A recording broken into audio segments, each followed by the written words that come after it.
Carlos is a very friendly guy. He always comes in with a big smile. He's one of the leaders of the team, and once he steps on the pitch, he's a real warrior, and he goes up front in the fight. Look, Bryan is a smart and serious guy. You know, when I came here, was the first guy to say to me how you feel, what do you need. So he's always available for other players, always with good capacity to solve problems on the pitch, out the pitch. And that's great because he's the face of the club, because he's the guy with more years on the squad.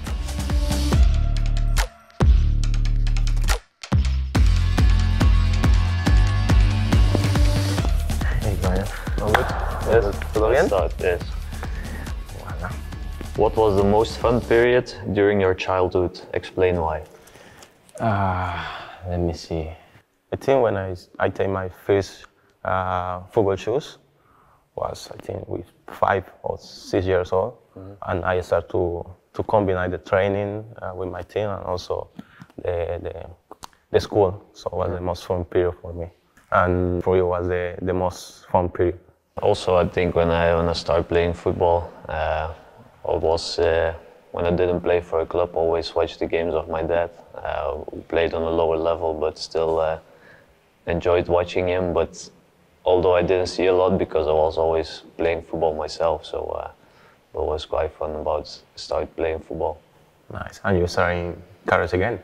Yeah, I started first in a lower team when I was 4, and later when I was 6, I started in Genk. So now I'm 26 and I played 20 years for Genk. Nice. Which coach has had the most influence on your career from you onward? I've had a lot of coaches. It changed every year in the youth. Also in the first team I've had a lot, but to start with, I had Michel Ribeiro since I was 8 or 9, so I have him for 18 years now. And then you have in the first team we had Philippe Clement, who was important to me. This year with Wouter, who gets the best out of me. So there's been a lot of coaches who had a big influence on me. So yeah, I know Michel. Yeah, Michel has been also long at the club now. You know him also for a couple of years. Yeah, look, Michel is an amazing person, because when I started the process with John, he was the key man on the squad with the Latino gang. You know, he started to explain everything, to give opportunity to the guys with the language, and then on the pitch we made great things in this season. So Michel is someone special for me. Yeah, and he still is, huh? Yeah. You have been an international in Colombia for several years. How famous are you in Colombia? Are you often recognized in the streets? Sometimes, not all the time. You know, we have more famous players in my national teams, like James or like Falcao. For example, in my city, in Medellin, when I walk, some people recognize me and they ask photo or something like that. But it's not all the time. I can do my normal things without problem, without fans around me. Okay. That's nice. I like it sometimes, but no in my holidays. And here in Genk is the same, or more people here? No. People in Genk is also respectful with this, and more the children, you know, they are fans, and you understand this situation. You take the photo with guys. For me, it's nice. I like it.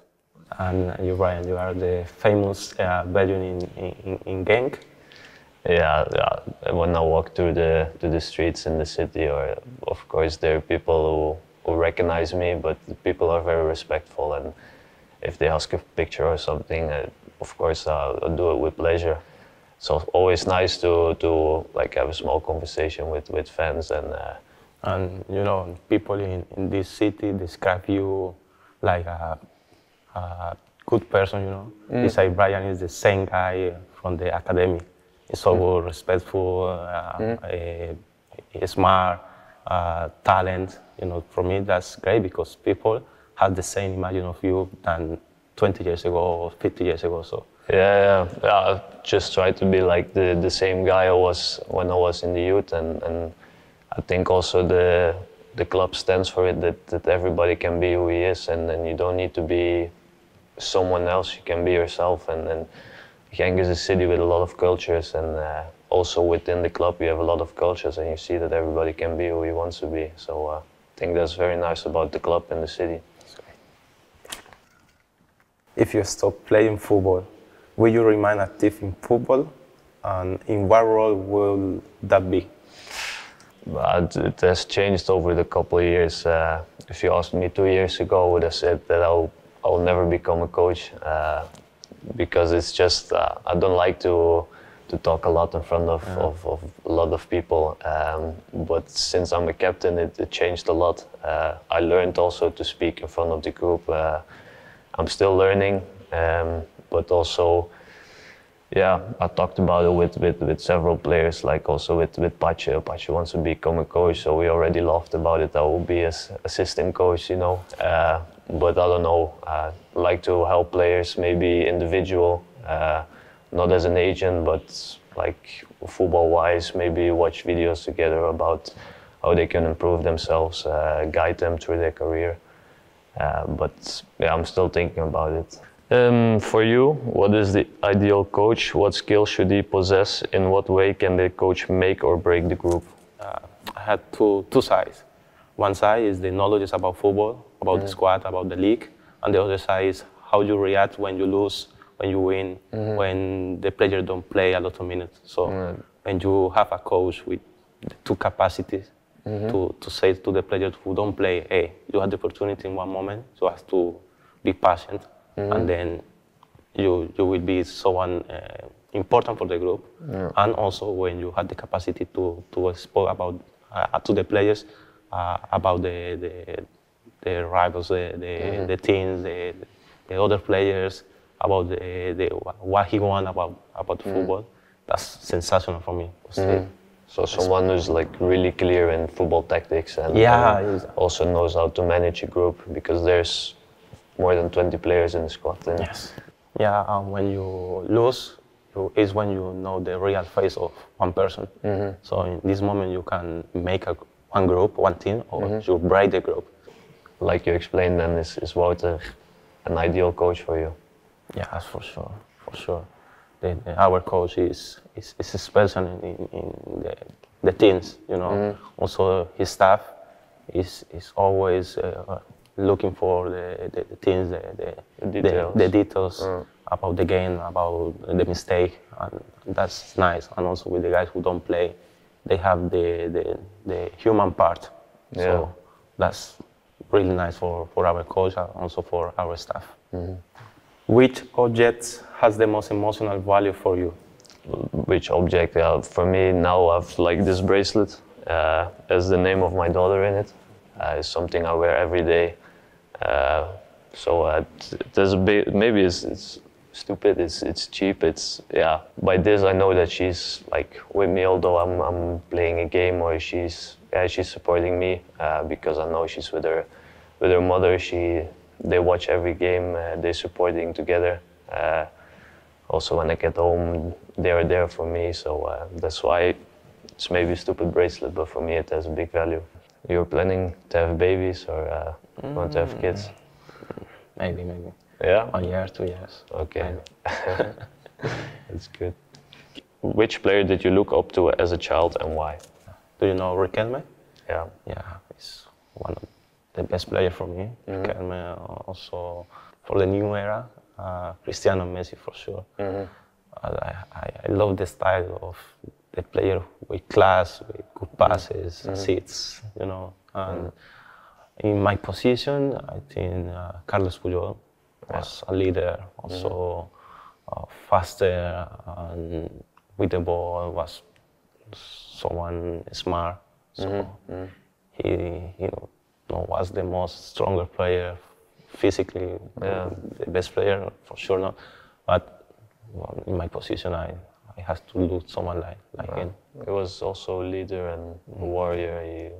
When I was younger, you know, the big Barcelona era with Busquets and Xavi, Iniesta was yeah, I looked up to them really. Even now, I still like Busquets, the way he plays. Also like Toni Kroos, the way he plays. But those are exceptional players, but you still learn from them by watching how they play. They make everything look so easy, even the difficult things. And that's one of the things of football, that to play simple football is maybe the most difficult thing to do. So, but Also, what you do look easy, huh? no, I try to do the simple things, but It's great. We play in a sold-out stadium every week. What does that for you, and how do you deal with the expectation of our supporters? I think there's nothing better than playing in a sold-out stadium. When the stadium is full, it gives the team so much energy. I think you experienced it as well. This season was incredible with the fans, the way they support us. I think there were a lot of games that we maybe had some difficulties, but they kept on supporting us, that we maybe won it in the last seconds or the last minutes, and their expectations are high because Genk is a club that doesn't exist that long, but we still won some trophies, and that's the reason why the expectations are high. In the first place, they just expect you to give everything once you step on the pitch, and then they care less about winning and losing. In my opinion, we have the best fans in Belgium, and they show it this season, also before, but now they show it really every week. Also in the away games, we have almost always the away fans are always sold out as well. So yeah, it's very, very nice to play in front of our fans. It was good talking to you. It was a nice conversation. Nice to talk with you about different things. Yeah. See each other on the pitch afterwards. Good. Cool. Hi Carlos. I hope you're gonna have a good holiday. I'm still waiting for an invitation to come to Colombia, but enjoy the holidays. Get some extra energy to start the season. Hey Bryan, I wish you a good holiday with your family, the best for your career, and you deserve to play with your national team. Good holidays.